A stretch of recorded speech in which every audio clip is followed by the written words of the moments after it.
From Julio Cruz and Gaylord Perry to Alvin Davis and Harold Reynolds to father and son back-to-back bombs.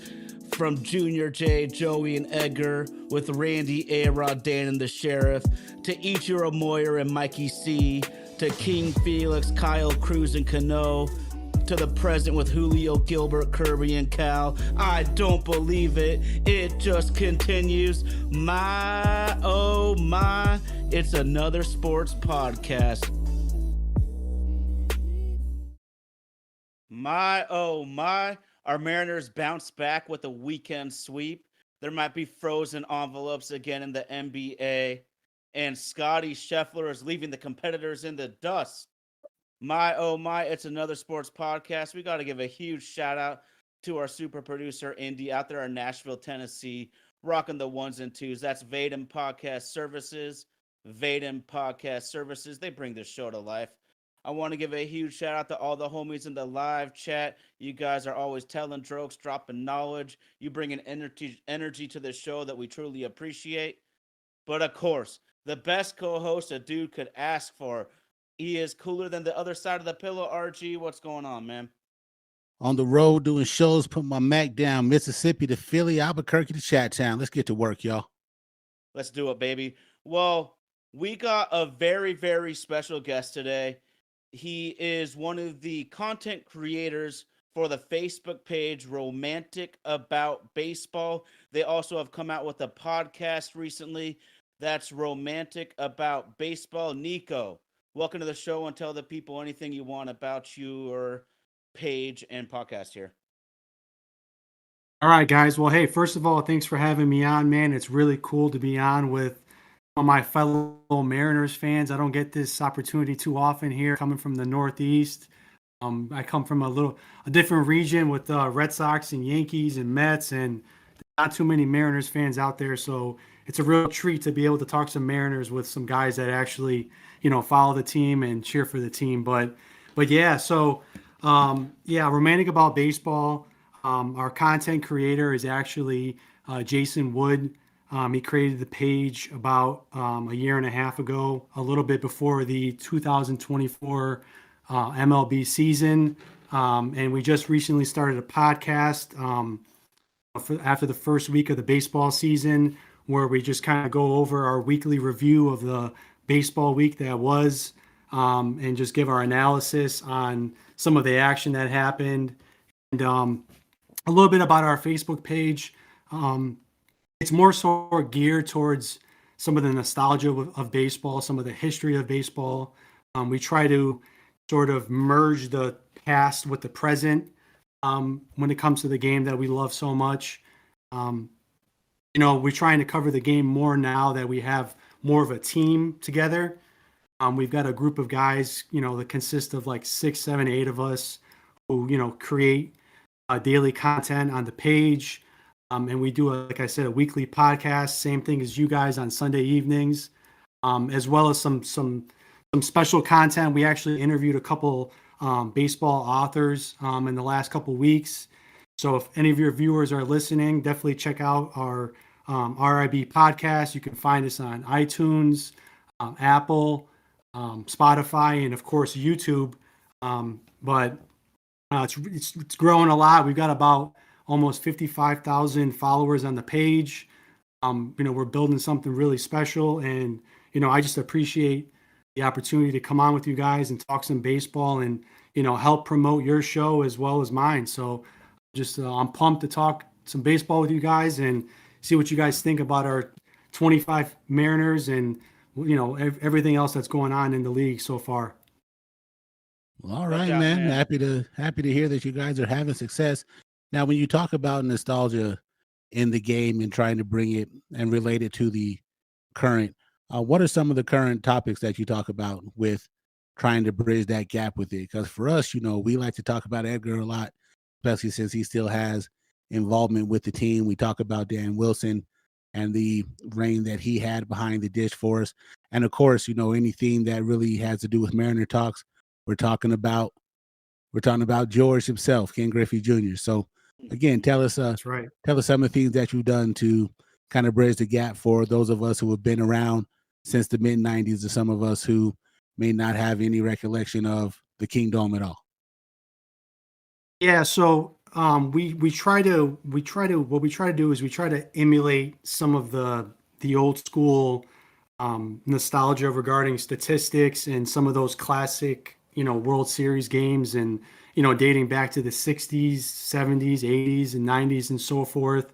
Our creator Jason does a really good job of sort of creating randomized statistics from those days, as well as sort of merging it into today's game. And I try to incorporate as much Mariners baseball as I can. I'm the only Mariners fan on the page and on the podcast, but I like what you said there with Griffey, Edgar. We've created some content with some of those guys, and like I said, we try to bridge the gap between the history of the game and bringing it to the present game, and sort of the royalty of the history of it. And obviously, we just did a show and we talked a little bit about Pete Rose and the Black Sox scandal that occurred, back in 1919, and then obviously with Pete Rose passing away last fall.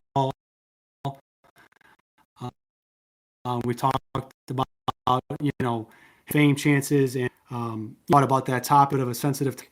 Not so much for me. I well is merit-based game. We're gonna guys into the Hall of Fame should do it based off of I understand committed a cardinal sin when it comes to sports gambling, and at the time it meant giving him a lifetime ban, but the overall treatment with Pete Rose and the 30-year ongoing saga with him, as well as that 1919 Black Sox team that threw the World Series, if you guys recall. I mean, it's sort of silly. It was over 100 years ago, but they finally reinstated that. Shoeless Joe Jackson, as well as many others on that team. So, really, with the Facebook page, man, we're trying to connect with people who love baseball, love the history of it, as well as covering the present game and the allure of baseball in the past versus baseball today. There's some good stuff there, man. Good stuff there. I think a lot about the Pete Rose, and especially with the Shoeless Joe Jackson thing. And I don't like when we put these legends in positions where we can only give them flowers when they can no longer smell them. Do you think that, and we try not to get into too many political topics here, but do you think that when the commander-in-chief happened to call out Major League Baseball about Pete Rose not being in the Hall of Fame, that proactively made Manfred change his decision, and then it just so happened that unfortunately Pete Rose passed between the time of the commander-in-chief's tweet and the decision to rescind their Hall of Fame status? What do you think about that?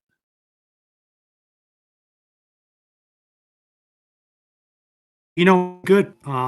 Certainly seems like Rob make the decision, because look at Pete passed away last. Been gone now since last. Where, like you mentioned, the President Trump did him. I'm not sure how that correlates to him getting the lifetime ban lifted. And then the other sort of silly thing about it is he also lifted the ban with Shoeless Joe Jackson, and Joe Jackson's he hasn't been with us for over 70 years. So they tied the two together and sort of decided that now is the time to give these guys an opportunity to potentially get into the Hall of Fame. Because let's not forget, this is still several years away from even getting to the conversation and writers to vote on it. But it is ironic. That's a good point you made. Let's not forget, Major League Baseball has made a lot of money on Pete Rose throughout the years, and that whole saga. Again, it's kind of a stain on the game, fortunately. But we'll see what happens. There's no guarantee he gets in.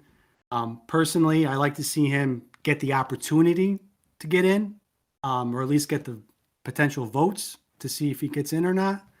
But as far as the 1919 Black Sox, I think, look, guys, that was over 100 years ago. life back then was much different. So we'll see what they intend on doing, but it'll make for a good debate until December of 2027. Absolutely, man. The allure of throwing a World Series, I don't know if even as I try to be a baseball purist, I could find myself to look past that. But there's another book that tells us that we all have sinned and fallen short of the glory. So it's kind of hard to sit here and keep waving the flag to keep certain people away from getting their due recognition. I mean, we can even get in the weeds a little bit and talk about Roger Clemens and Barry Bonds if we had to. You take away Barry Bonds' MVP season, and he still has better stats than probably some of the guys who have gotten in recently over the last 20 years. But, that's a conversation we can have maybe the next time we link forces and do another crossover episode. Again, we're talking with Nico, a romantic about baseball. So you mentioned that you're in a area where there are very few Mariner fans, and I'm kind of the same way. I live in Albuquerque, New Mexico. Tell us what it's like being a Mariner fan away from the hub of Seattle, and how you still get your fix in. It's funny, man. So yeah, I'm from the north, so I'm a long ways away from Seattle, Washington. But as you guys know, you guys are baseball fans, you guys are sports fans. The Boston and New York markets they're tough. You know what I mean? The fan bases are brutal, and growing up playing the game of baseball, loving the game of baseball, got aligned with the Mariners.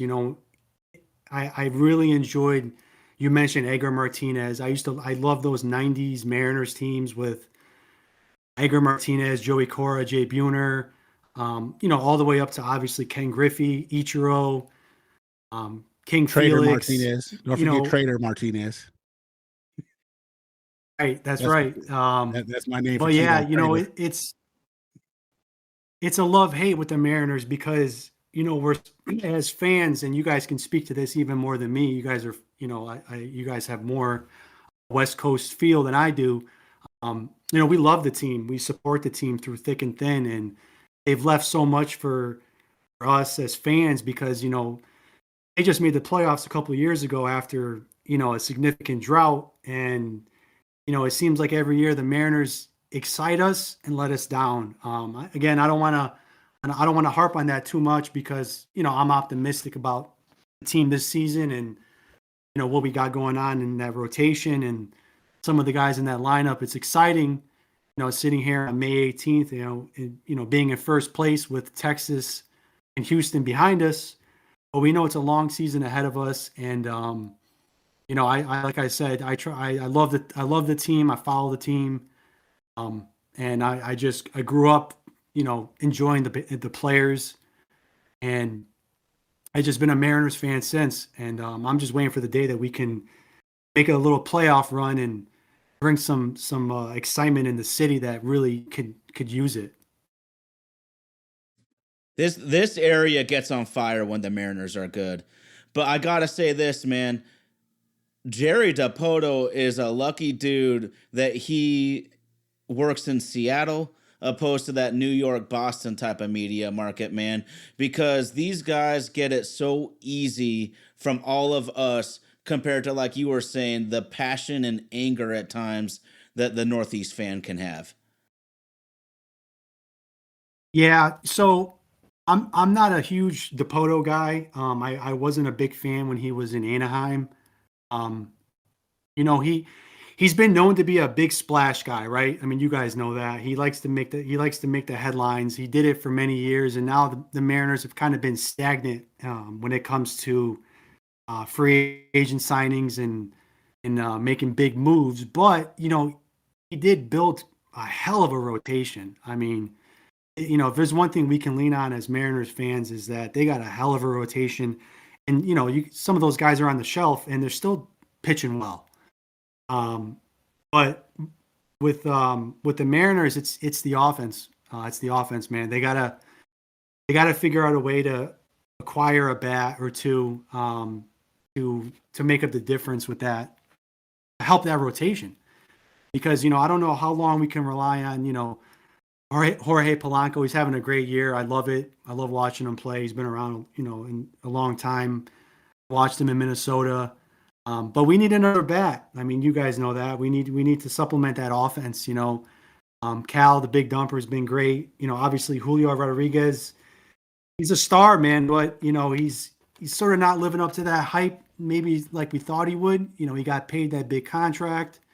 But hey, we're sitting here, we're in first place, and there's a reason to be optimistic right now. So absolutely. I mean, you look at this weekend series, 5 runs, 4 runs, and I believe we won 7-1 today. I mean, 6-1 today. So you take a look at how this weekend we actually hit with runners in scoring position, and it was actually San Diego who had they were 0 for 21 over the course of the weekend with runners in scoring position. That's something that we deal with on a weekly, being Mariner fans, and it gives us a glimmer of hope that once we do get Robles back, if the guys can stay as consistent as they were. It was tough to see Cal's on base streak come to an end with the golden sombrero today, but even in the 9th inning, he got up and gave us an RBI, so still found a way to be productive from him. And I've been harping for weeks that we need more out of Julio, and Tyler shoots and bail. I try to be understanding that it's still early in the baseball season, but we need the trend of him to be more consistent over a larger course of the season than just when we get to August 15th, because it just wasn't enough for us last year. But we're developing. The guy I wanted to give my shout out of the week to was good old Brian Wu, and his 2 performances this week, just pure domination. Don't want to quote anything incorrectly here, so I want to pull up the stats from how he performed, even though he didn't get the win in New York in the losing effort. 6 and a 3rd inning pitch, 4 hits, 6 strikeouts, kept the Yankees at bay, just proved exactly why he is worth what he is to us. And then we get down to San Diego today, and just more of the same from him. Just a complete ass whooping domination performance from Mr. Brian Wu. 7 innings, 5 hits, gave up the early home run to Tatis, but went and got 5 strikeouts and just kept San Diego from being able to do anything. So with 3 starters down out of the rotation, I definitely think that Wu has proved his worth to even compete with Kirby as being our number 2. Now, that might be a little bit biased to me because I'm a big fan of LOG, the OG, DOGG. That's what I call Mr. Logan Gilbert. Some of y'all call him Walter. But Wu's been the man. And shout out to you, Sunday Evening Media. Wu has been the foundation of our team's attitude overall, and just come in and going up there, Tyler says, piss and vinegar type of attitude, and just, I'm here, I got my best for you, and I'm going to kick that ass. What you say? I love it. I absolutely love it from both y'all. And I just want to also touch on about Nico and romantic about baseball is we connected on social media recently, but I've actually been a follower for long before I knew who Nico was. So if y'all have any feelings about baseball and its history, go check him out and give him a follow. It's really good shit for any baseball fan. But yeah, man, what a turnaround, RG and Nico. We go from a 1-5 homestand looking absolutely dismal, and then we come down to San Diego and sweep a team that I think is a legit World Series contender. So we know the Mariners have it in them. But I got to ask you then, Nico, from your perspective, I think you're right. We all know we need some help in the lineup. Do we look to Tacoma, or do we look across MLB to try to find that guy this year? Well, that's a good question. Knowing Dipoto and kind of what he's done in the last couple of seasons, you can't help but think he's going to try to keep it internal and try to, like you mentioned, bring up some of these guys in the farm system. But my thing is, and I've been talking a lot about this on our show at the Romantic About Baseball podcast, is you've got the arms to make a trade, and I know it pains you to think about trading one of these guys because we love them all. They're all incredible pitchers. But the one that I look at, and guys, don't jump at me, is I think it's Castillo. I think Castillo is the guy that could potentially, warrant a heck of a return. He's the oldest guy in that rotation.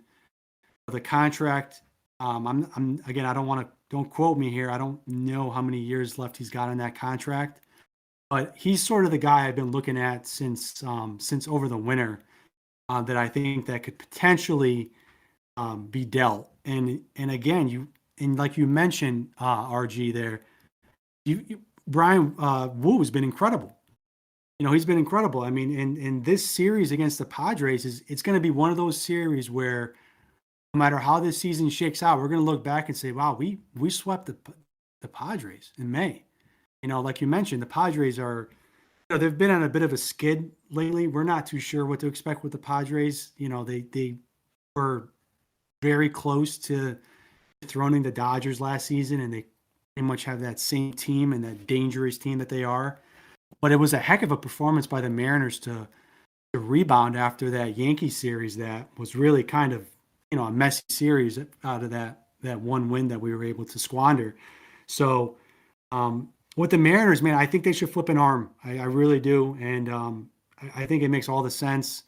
I'm not sure who's going to be available come deadline. I know Arenado is one of the guys that's available who has a no trade clause, and he hasn't waived it yet. So who knows if and when he will. The Cardinals are winning right now, so maybe they'll keep him around for longer than they should. But I'm of the mindset that they're going to have to acquire a bat or two. And for the record, guys, I thought they should have went after Pete Alonso. I mean, look at what he's doing for the Mets. You're telling me you can't see Pete in the middle of that order? I really thought they should have went after him. But yeah, I think they should flip one of the arms, and we still have plenty of ammunition to make up for it. I agree with you too. I thought that Alonso would have been a good move for us, but one thing that me and Tyler talk about is hard to have champagne taste with Kool-Aid budget, and that just seems what the Mariners happen to be working with. The rainy years were here in Albuquerque playing our minor league team, the Isotopes. So I told Tyler the rainy years did nothing but bounce balls off the side of my house all weekend. Just came up here and had 2 great days of putting on a power display, as well as a rehab start from Kirby. I for one, if you follow our show, and some of the listeners can tell you, I'm not a fan of having a dominant minor league system, because what's the point of having that if they can't ever come up and do anything to help the big club? Are we in business for Modesto to keep winning championships, or are we trying to compete for one at the major league level?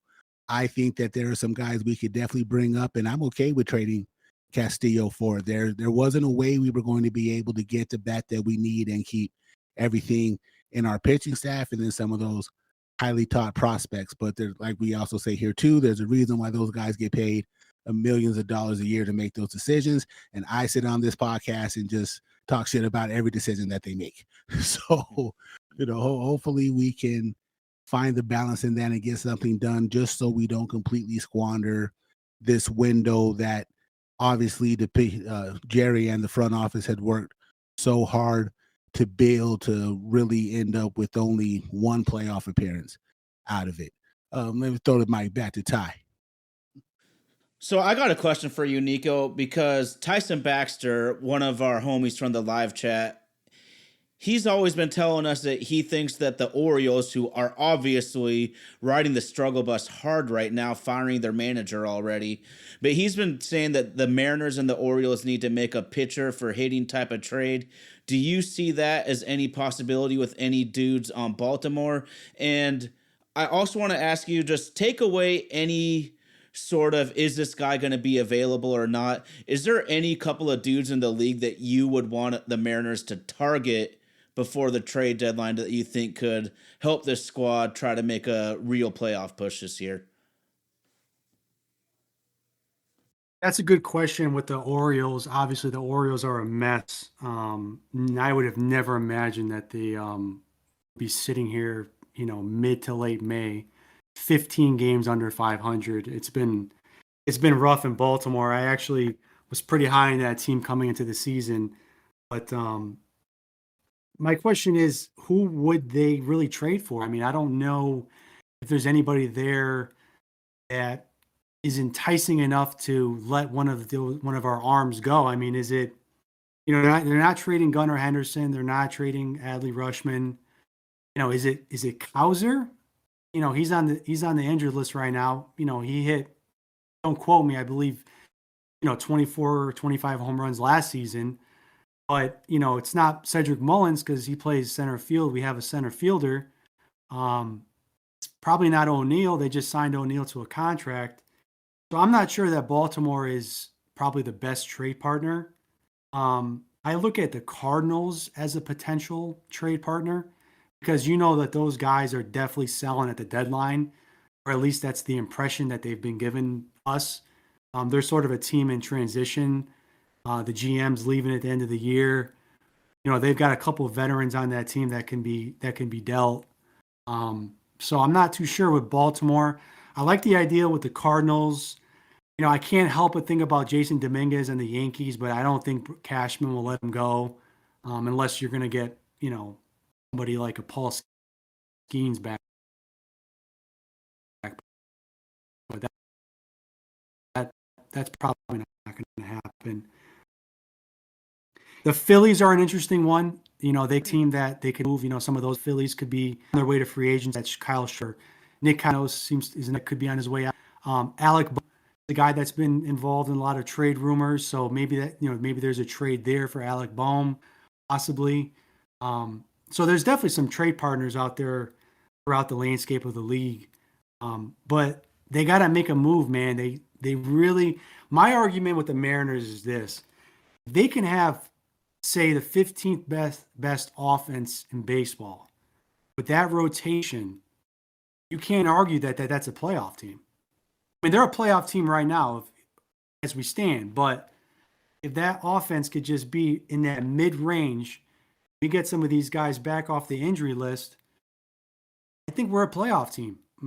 That's what I personally think. And we'll see what Dipoto does. And I agree with you on what you said about Dipoto. If he was in New York or Boston, he would no longer be in New York or Boston with just that one playoff appearance.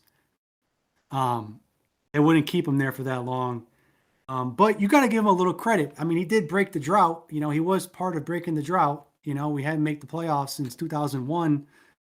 So we finally got a taste, and we did win a series. We did beat Toronto, which was fun and exciting. Then we ran into Houston, which has been our Achilles heel for several years now. But I think Houston took a step back this season. I know they're hanging around, but that team doesn't look and feel the same as it did when, Alex Bregman was there, and obviously Tucker's in Chicago. So I think Houston took a step back. I think Texas is the team of concern for the Mariners. I think Texas is going to be there throughout the rest of the season. They got the best manager in the division, maybe the best manager in baseball, in Bruce Bochy. And that offense hasn't gotten started yet in Texas. They're still trying to get, on a little bit of a streak here. So I think Texas is going to be the tough one for Seattle to kind of keep up with. But yeah, I think there's a couple of trade partners for the Mariners, and off the top of my mind, the ones that pop are the Cardinals and the Phillies. Yeah. Well, we'll see how much sellers the Cardinals are. They're kind of hot right now, 12-2 in their last 14. So if they keep that momentum up, maybe that might change how they feel about breaking up the band and seeing if they can't make a run. My biggest thing with Dipoto is, for as much good as he's done, it's a results-driven league, and everything that we do in life kind of reflects that. For all the time that he's been here and all the willing and dealing and plugging and growing and everything, I mean, we're still talking one playoff appearance through his whole tenure. And if I was Jay-Z and Nas in their rap battle, I would tell him I could divide. That's one hot album every 10 years. So we do need a little more.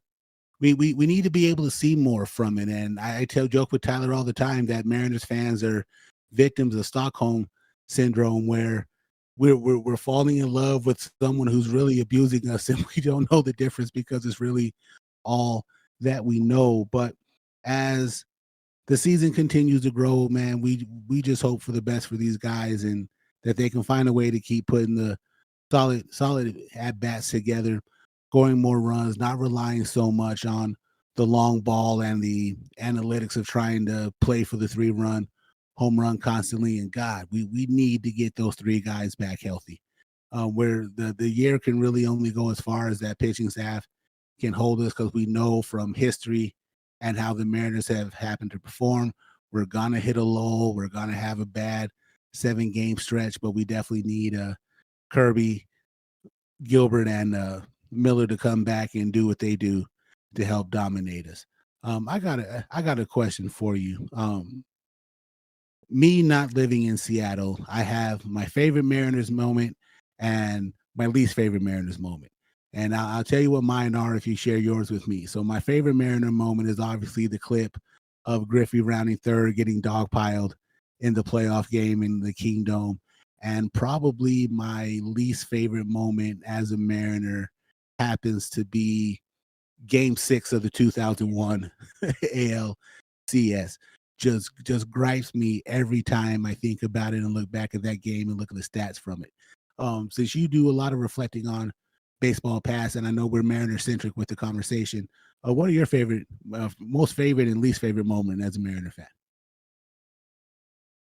Good question, man. So there's unfortunately, a lot of bad memories as Mariners fans. I hate to say that, as a fan, you can't help but feel that there's been many more letdowns than not.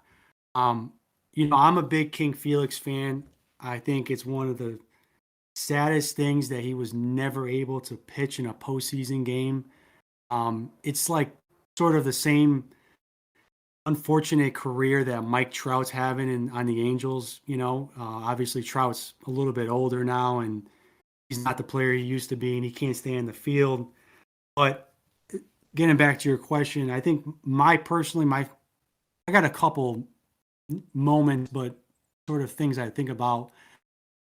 The perfect game that King Felix threw. I don't have the date off the top of my head. It might have been about roughly maybe 12, 13 years ago. Does that sound about right, guys? Mm-hmm. He threw that perfect game in August. That was an iconic moment. Anytime he pitched was iconic, I feel like, with the King's Court and the stands, all the passion he brought to that stadium. So off the top of my head, I think that the King Felix perfect game is probably one of my favorite moments. And you know what, guys, I really enjoyed Robbie Cano when he was a Mariner. Mm-hmm. I really liked I liked watching Cano and Nelson Cruz when they were Mariners. I know it never led to anything too promising, but I enjoyed watching those guys play on with our Mariners. And then I think one of the most frustrating memories as a fan is that game against the Astros. I don't know how many innings it was. It might have been like 15 innings when the Astros ended up walking it off in Seattle. That was a tough one to swallow, because you're watching the game and you keep thinking like, we're going to win this game. And then, unfortunately, I think it was it Alvarez that hit the home run that got the Jeremy Pena. Okay, there you go. Jeremy Pena, right. So that's one of the ones that pops up in my head. But yeah, I mean, with the Mariners, it's like I said, I really enjoyed watching King Felix pitch, and we've had so many great players playing the Mariners over the years. Unfortunately, it never led us to any playoff, celebrations, but hopefully this year we can get into the playoffs and make a little bit of a run here with that rotation that we keep talking about and how special it can be. So, but yeah, I mean, 2001 Mariners, I was a lot younger, man. It was a great team. It was a fun team, 116 wins. The Yankees, I tell you, they always get us, man. I don't know what it is with the Yankees, but they beat us up every time we play them, whether it's regular season or playoff. I know not too many playoff experiences, but they got us in 2001. But yeah, man, a lot of good memories watching King Felix on the hill for the Mariners, and I really wish he had an opportunity to pitch in the postseason, but fortunately, it never happened. Understandable, man. Understandable.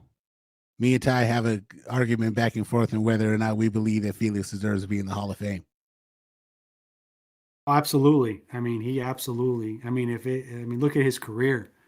I mean, he was flawless. Didn't get as many wins because he never had the offense, but I'm looking forward to the day that he gets the opportunity, and maybe he can join the coaching staff. I tell you, he's one of the all-time greats that wore the Mariners uniform.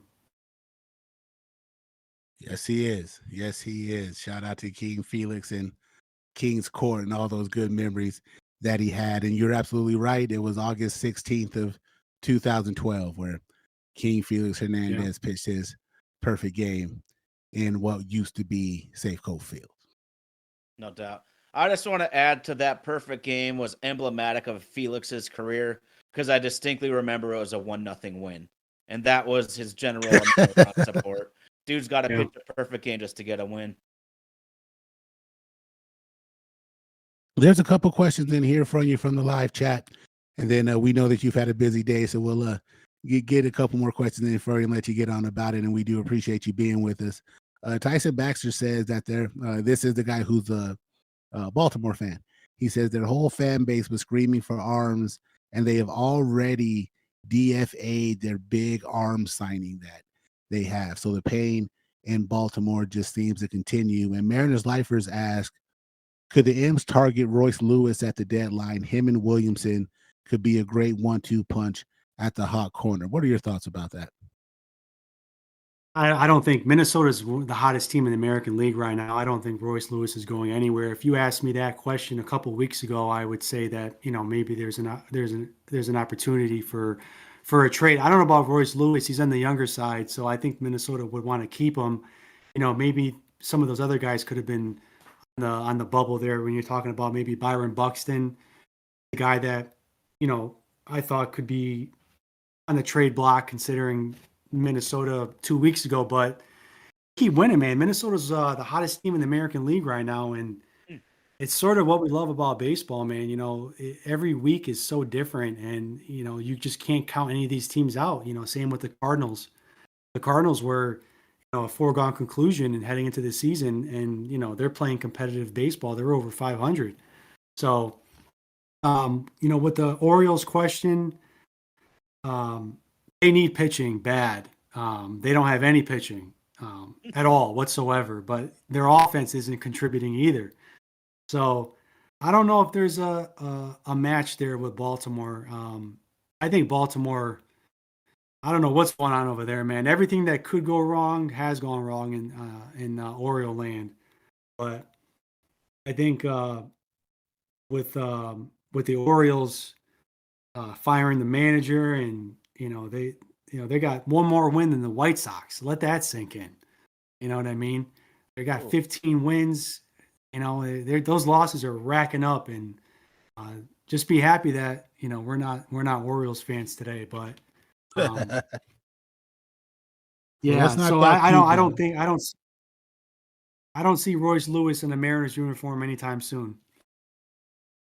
Man, let's not talk too bad about the White Sox because we do got 3 against them. That starts tomorrow. And that's the worst thing that we can do is go up to the South Side, lay an egg, and then just make that series over the weekend with Houston just that much more important. Ty, anything else you got for Nico? And then let's see if we can let him get to rest. He's had a long day already. That's Nico with Romantic About Baseball Facebook page and podcast. I've been a follower for a minute now. Y'all should be too. But man, there's a guy that surprised me this year, and I was actually at the ballpark at T-Mobile when he made his debut. Logan Evans was not supposed to be a big-time stud when he was drafted, but it looks like that's what he might be. Do you have any thoughts on this young pitcher and also Emerson Hancock, just because they're 2 young guys trying to make their way, and I think most everybody knows the top dogs in the Seattle rotation? Yeah, I mean, I think at this point, man, the Mariners are just becoming a pitching factory. I don't know how they're doing it. It wasn't like this, 10 years ago with the Mariners. And, you look at Hancock and he's been incredible for them. I mean, like I said, they're winning games. They're sitting over here at 26 wins, and, their marquee guys are not even there. So it's a credit to the program. I mean, you got to give them credit. You got to give Jerry DiPoto credit, as much as that's hard to do. He's just absolutely put together a hell of a staff. Like you mentioned with Evans and Hancock. So I think the sky's the limit, man. It just makes me feel even more confident that they have to flip one of these arms and acquire some offense, because it's a luxury right now for them. And the sooner that they can do it, the sooner we can digest it and move forward, because I do think it's inevitable. With that being said, they haven't done it yet. They've been kind of stubborn about it. They don't want to move those arms, but let's be frank, guys. They need more offense. I'll keep saying it. I don't. They can be 10 games over 500 going into September, but they got it. They got to get a better offense put together. Absolutely, man. Completely agree with you. I go back to last year's beginning of the first nail in the coffin, and we were up 10 games on June 18th. And by the time we got to the All-Star game, Houston had chased us down and eventually passed us. And again, we end up 1 game short. Again, we've been rocking with Nico from Romantic About Baseball. Make sure you follow him. Go ahead and tell the people they can find you out on your socials and plug your show again, man. Yeah, guys. Hey, listen, man, I appreciate being on, man. This has been a lot of fun. Like I said, it's a real treat to talk some Mariners baseball with you guys, and really look forward to some future content. If you guys are open to it. Again, we're Romantic About Baseball. Our content creator is Jason Wood, and we are on Facebook. We've got the Facebook page. We're also on Instagram. And we have the Romantic About Baseball podcast. Again, like I mentioned earlier on the program, we're on Apple, Spotify, iTunes, and YouTube. So check us out, guys. And we appreciate all the support we're getting. And we hope that you guys can continue to grow and talk some Mariners ball, as well as some other stuff. I know you guys talk some more sports, which is great. And I look forward to chatting with you guys in the future. And hopefully we can, next time we talk, the Mariners are still in first place, and the team in second place is under 500. So we have a huge cushion going into September. Absolutely. We'd love to see it. We'd love to see us run away with it like we did back in 2001. I'm appreciative for you taking the time out to rock with us, man. Thank you for what you've brought to us on the show today, and look forward to being able to collab and have a couple more crossovers as we both try to make our niche in this podcast media world. Absolutely, guys, man. Thank you so much for having me, and I look forward to our future conversations. Thanks, man. Romantic About Baseball, y'all. Romantic About Baseball. Check it out on any socials and any podcast platforms. I've been a follower for a minute now. But RG, that was cool. And I love getting other perspectives, man, because in many ways, I'm up here in my Northwest cocoon, and I'm talking about sports, social issues, everything. We kind of don't know what goes on. We're kind of like in a liberal cocoon up here. But that's neither here nor there, man.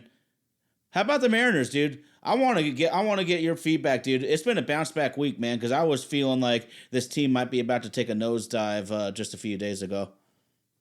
Man, it was. It definitely was. And like I said, I want to make sure I gave Brian Wu his flowers. We needed that, and he kept us afloat in New York. Although we didn't win the series, he kept us from his performance, helped us from getting swept, and then today just to come out and prove that he absolutely deserves to be in the top 3 in the rotation that we've had, and a guy who continues to beat the allegations, Rowdy Tellez, man.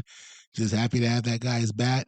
Arozarena got hot. Even Garver had a good performance today. Shout out to my Albuquerque boy. Consistency is just all it comes down to. If we can continue to be consistent, we'll have a good shot at trying to get back to the promised land at the end of September. Yeah, no doubt, no doubt. I also want to just give Luis Castillo a little bit of a shout out for earlier in the week. It wasn't perfect.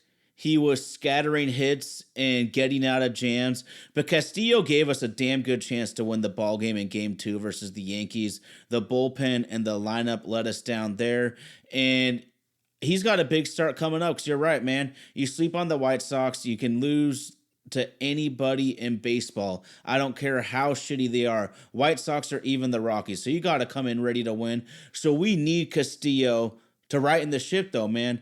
Whether we want to trade him or keep him, he's kind of been up and down, and we need him to perform. It's really just that simple, man. But, dude, talk to me. 26-19 in first place still, 2.5 ahead of Texas and Houston. We got to keep rolling, man, because those teams are not going to lie down. We have Houston coming up at the end of this White Sox series, so buckle up, grab a Tylenol. You may need one. Man, this season about to get rocky. Oh, no doubt, A lot going on. A lot going on in the sports world today. 2 Game 7s, one in the NBA, one in hockey. We had the final round of the PGA Championship.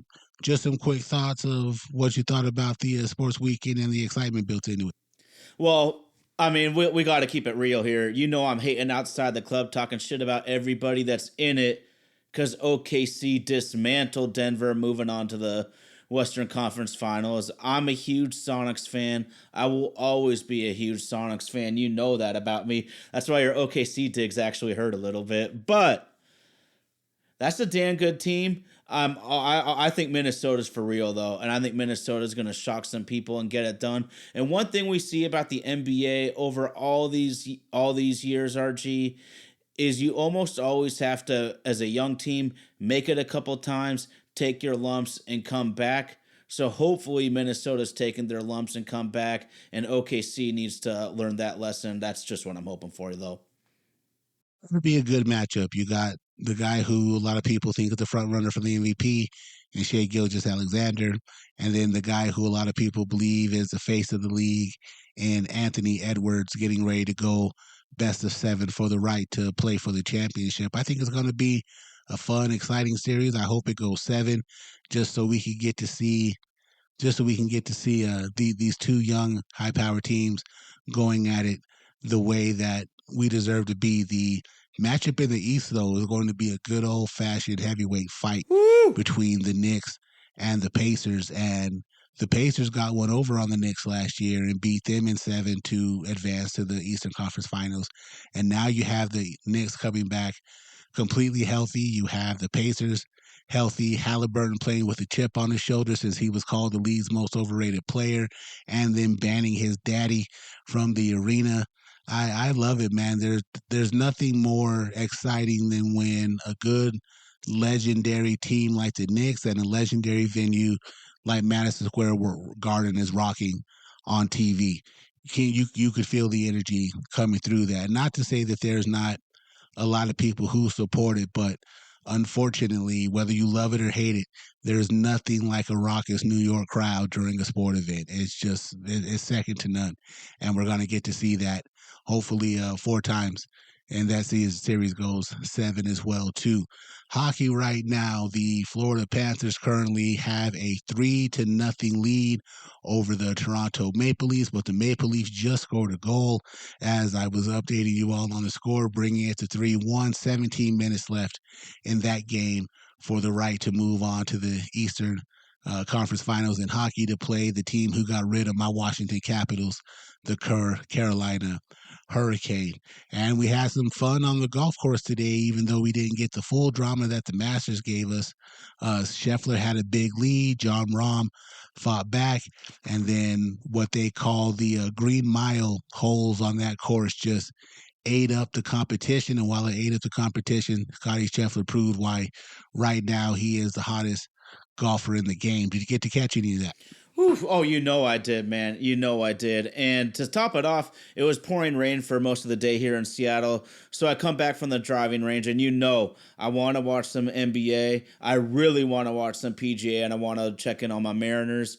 But don't get it twisted. I am not going to say Scotty Scheffler is Tiger Woods by any stretch of the imagination, but what he's doing right now is what I call the Tiger effect, and he's taking guys out of their games down the stretch because of how good he is. He's putting pressure on dudes. And what do I mean by that in golf? I mean, guys are trying to make shots that they really shouldn't be trying to connect with. You got Bryson DeChambeau on Saturday, round 3. He goes in the water. He falls way back. And then Jon Rahm comes storming back on Sunday, but he gets a little too aggressive, can't make a couple of putts. And then what I'm really talking about is par 3. You got the pond to your left. The only safe side is the right, but you're only going to par, maybe bogey if you go right. So he gets aggressive as hell, goes for the pin. It's in a pin placement where if you actually go for that pin, you will roll into the pond. That's what happened. Game over. But you're right. Scotty Scheffler, best golfer on the planet, man.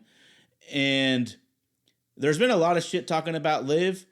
There's a couple of Jon Rahm and Bryson DeChambeau. That money ain't affecting their gains, man. They're bringing it. Not at all.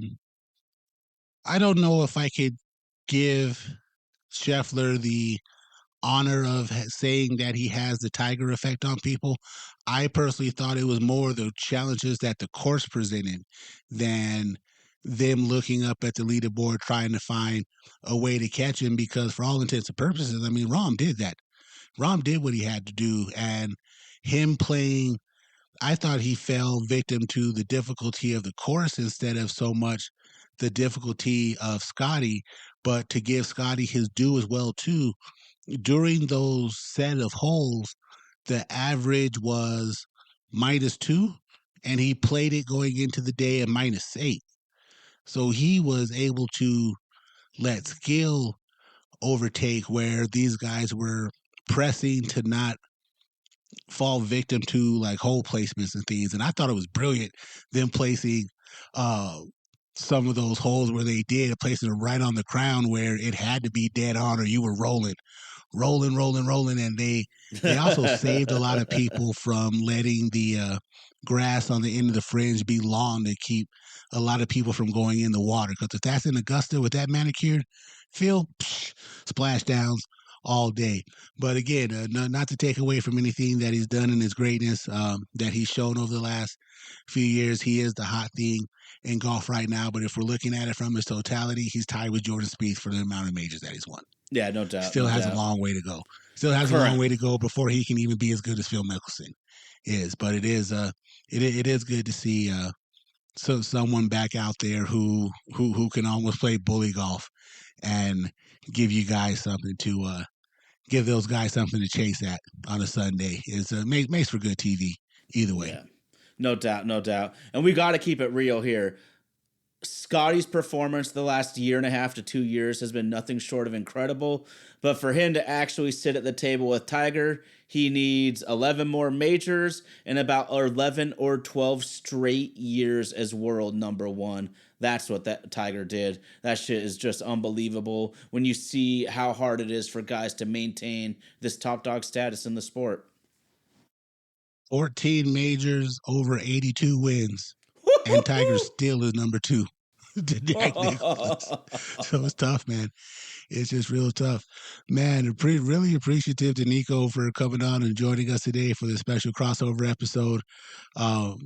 We try to not harp full hours on the Mariners, but because we could talk Mariners all day, we do love the energy that you bring us in the live chat, being able to talk certain topics. But the Mariners are what we started this thing for, and every now and then it's good to kind of go back to where we come from and spend some time talking about the thing that brought me and Tyler and Indy's friendship together, and that's the Seattle Mariners. So we thank you all for being with us in the live chat and joining us for this special crossover episode. Anything else you want to talk about today? Yeah, there's one more topic we got to get to, bro. The Dallas Mavericks made one of the most shocking trades in NBA history earlier this year, and there's major accusations of a frozen envelope situation. I kind of buy in, not fully because I don't know, but talk to me, man. I know you like to put on your tinfoil hat at times. 1.8% chance to win the number one pick. That is the same percentage of strikeouts of times that Luis Arraez has struck out this year. 1.8%. 153 at bats. He's only struck out 3 times. 1.8%. Same chance of winning the Powerball, even less. Just what the NBA has done is they haven't done enough to not give you a reason to believe that fuckery is possible. They have a history of, oh my God, you just tried to pull that over our eyes in plain sight and try to tell us, how did it go? You pissed on our leg and told us it was raining. The NBA is great at that. Even going back to, like we were talking off mic, the 85 draft with the Knicks ending up getting Patrick Ewing. And what was real damning about them, even though everybody loves them and it was great content for Pat McAfee, LeBron almost let the cat out of the bag talking about the circumstances in which Cleveland got the number one pick to even draft him. We can go into Oklahoma, the league controlling the New Orleans and the New Orleans situation with Charlotte and everything, and them giving themselves the number one pick to get Zion Williamson. We can talk about how they blocked the trade of Chris Paul to the Lakers. just a bunch of things that the NBA has done to not give you a reason to believe that the impossible can be the impossible. But also at the same time, the amount of work that would have to go into that to pull it off is something that I don't really think the juice is worth the squeeze. So we kind of have to shoot them a little bit of bail here. But if you're Nico Harrison, people are ready to burn your house at the stake for the last 2 months. And all of a sudden you end up with the number one pick. Like saving grace for you to help keep the Lakers relevant. Just a lot of dots could be connected, man, but who truly knows? Well, they'll take it to their graves. I guarantee you that. Oh, absolutely. Well, absolutely. We know David Stern literally took it to his grave. So, and I'm sure that guy's got some real good secrets about the NBA, man, for real. All day, man. We could go on forever with the NBA. Oh shit! My favorite sports controversy ever. Tim Donaghy fixing games for the mob, bro. So we can't. I'm not one of those persons. There's a lot of people on social media, bro, that are absolutely 100%. It is rigged. I'm not gonna be like that, but you would be naive to not think that there is a decent possibility. The illusion of it, and what I love about some of the things that come in the content world is the people who are able to go back and find receipts.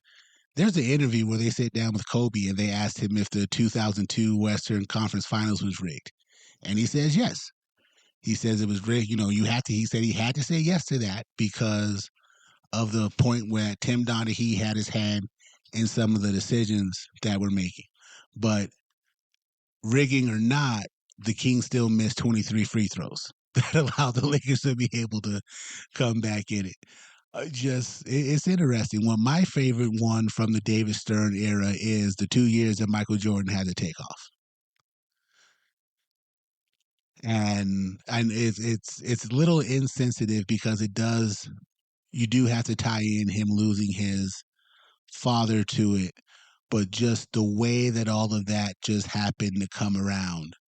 I really think that there is more to the story to be told, but like you said, some of those players are no longer with us and those secrets have been taken to the grave. So always interesting food for thought. I think it makes things a little bit more interesting, but I would say the same thing about the presidency. And me and Indy have had this conversation on top of the mic. If you really think that the United States president is the most powerful man in the world, you have no idea what's going on. Follow the money. Follow the money, people. And that's what we do on pro sports, too, man. These dudes follow the money, and absolutely they should, bro. Too much to not pay attention to. Too much to not pay attention to. Let's see here. Trey Williams threw up. He said we think about Brock Purdy, $250 million with the no trade clause. Looking at his stats and listening to him break down what he's done since his debut with the Niners, I think he's absolutely has earned every dime of that. The best stat that they threw up that I thought was the most interesting of it is that the $53 million a year he's being played.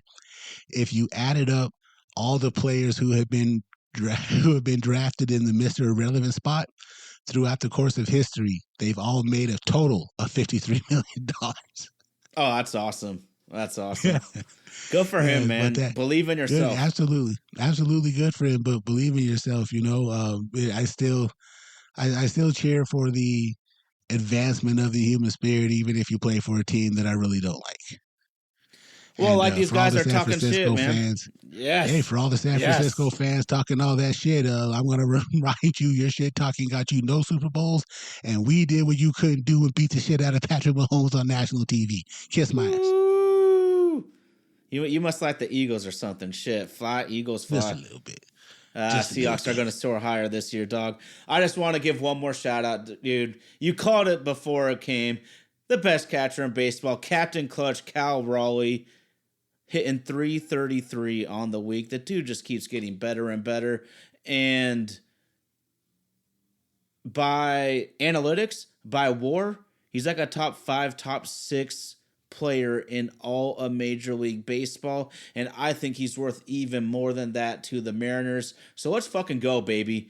It's baseball season, and I absolutely love riding the roller coaster, man. There was a stat that they had on right before we went on air of OPS pluses of 100 or better out of 50 minimum out of 50 minimum plate appearances. The Yankees have 9 of those guys. The Mets have 9 of those guys. And they're tied for baseball with the most. But they're tied with the third team that also has 9 guys with an OPS plus of over 100. Can you tell me who the third team is? Is it the Mariners? The Seattle Mariners, baby. Dude, these analytics love home runs and walks because that's what this team does. Absolutely, man. But again, it's a good time. Had a good week. Good week cheering with sports, man, and just enjoy it, man. Enjoy it. That's what it's here for, to bring us excitement and not get too much into the weeds. Texas Power Ranger says it won't last forever, man. Hey, just because you're feeling the effects of giving Marcus Semien $300 million and that dude's hitting $180, I don't want to hear it. We're coming. Anything else you got for the people? Shout out to the live chat, man. We love the fire y'all bring. Absolutely, man. Couldn't do this without you. This has been My Oh My, it's another sports podcast brought to you by the good folks of Vader Podcast Services each and every Sunday for the live broadcast here on YouTube. Big shout out to the super producer, Indy, making us do what it do, making us sound like $1 million, man. Couldn't do any of this without it. We also want to give another special shout out to Nico from Romantic About Baseball.